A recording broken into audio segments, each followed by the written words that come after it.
आज हम big box store के बारे में बात करेंगे। ये रिटेल स्टोर हैं।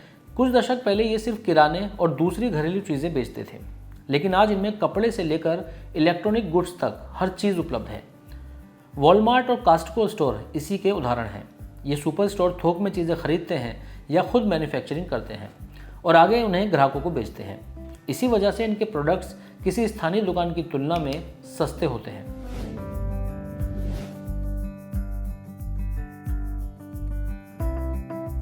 सबसे पहले रिटेल को समझते हैं कि ये है क्या। वास्तव में ग्राहकों को वस्तुएं और सेवाएं बेचने की प्रक्रिया रिटेल कहलाती है। इसमें फिजिकल और ऑनलाइन स्टोर दोनों हो सकते हैं।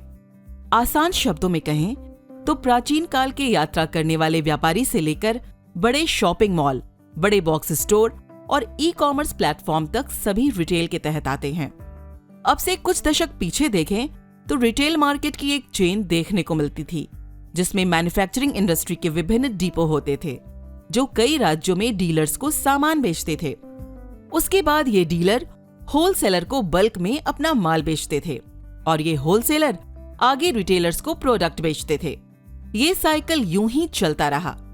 लेकिन एक समय वो आया जब साल 2007 में वॉलमार्ट ने भारती एंटरप्राइजेस के साथ मिलकर और रिलायंस रिटेल जैसी बड़ी कंपनियों ने मार्केट में एंट्री की और सीधे आम ग्राहकों के साथ जुड़े। हम आपको बता दें कि भारत की कुल जीडीपी का 10% से ज्यादा रिटेल सेक्टर से आता है। इतना ही नहीं, ये सेक्टर लगभग 8% रोजगार प्रदान करता है। कियरने रिसर्च के अनुसार भारत की रिटेल इंडस्ट्री 2019-2030 में 9% की दर से बढ़ने का अनुमान है। और तो और ई रिटेल खरीदारों के मामले में चीन और अमेरिका के बाद भारत तीसरे नंबर पर है। Big box store, hyper market, variety store, chain store या सुपर स्टोर, ये सब एक ही चीज है। इन स्टोर का सबसे बड़ा फायदा ये है कि लोगों को एक ही छत के नीचे कई सारे प्रोडक्ट्स और काफी वैरायटी मिल जाती है। ऐसे स्टोर ग्राहकों को किसी लोकल या छोटे रिटेल की तुलना में कम कीमत में सामान बेचते हैं। कुल मिलाकर बड़े बॉक्स स्टोर प्रतिस्पर्धी कीमतों पर प्रोडक्ट्स की ज्यादा वैरायटी के साथ उपभोक्ताओं के लिए एक सुविधाजनक वन स्टॉप खरीदारी का एक्सपीरियंस देते हैं। हाइपर मार्केट उपभोक्ताओं को कई लाभ प्रदान करते हैं, लेकिन वे स्थानीय अर्थव्यवस्था और समुदायों पर कुछ नकारात्मक प्रभाव भी डालते हैं। इनका सबसे बड़ा नुकसान ये है कि बिग बॉक्स स्टोर में कम कीमत और व्यापक वैरायटी के चलते छोटे व्यवसाय खत्म हो रहे हैं, जिससे लोगों का रोजगार छिन रहा है, क्योंकि ये छोटे स्टोर ही हैं जो ज्यादा रोजगार के अवसर पैदा करते हैं। इन सुपर स्टोर का सबसे बड़ा ड्रॉबैक ग्राहकों के लिए है। भारत में ज्यादातर लोग आर्थिक तौर पर समृद्ध नहीं हैं, इसीलिए वो लोग अक्सर छोटे स्टोर से ही खरीदारी करते हैं और जरूरत पड़ने पर उनसे उधार लेते हैं।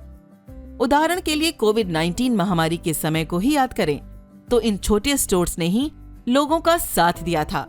इसके अलावा छोटे या स्टार्टअप मैन्युफैक्चरिंग सेक्टर के लिए भी एक ड्रॉबैक है। अब देखिए, मार्केट में कोई नया प्रोडक्ट लॉन्च करना है तो शुरुआती चरण में मार्केट में जगह बनाने और उस प्रोडक्ट की ब्रांड वैल्यू बनाने में छोटे रिटेलर अहम रोल निभाते हैं। वो अपने ग्राहकों को नए प्रोडक्ट्स को रेकमेंड करते हैं, लेकिन बिग बॉक्स स्टोर नए प्रोडक्ट्स का रिस्क लेने में दिलचस्पी नहीं दिखाते। और यही सब कारण हैं जिनकी वजह से अक्सर छोटे व्यापारियों के साथ साथ ज्यादातर लोग इन सुपर स्टोर का विरोध करते हैं।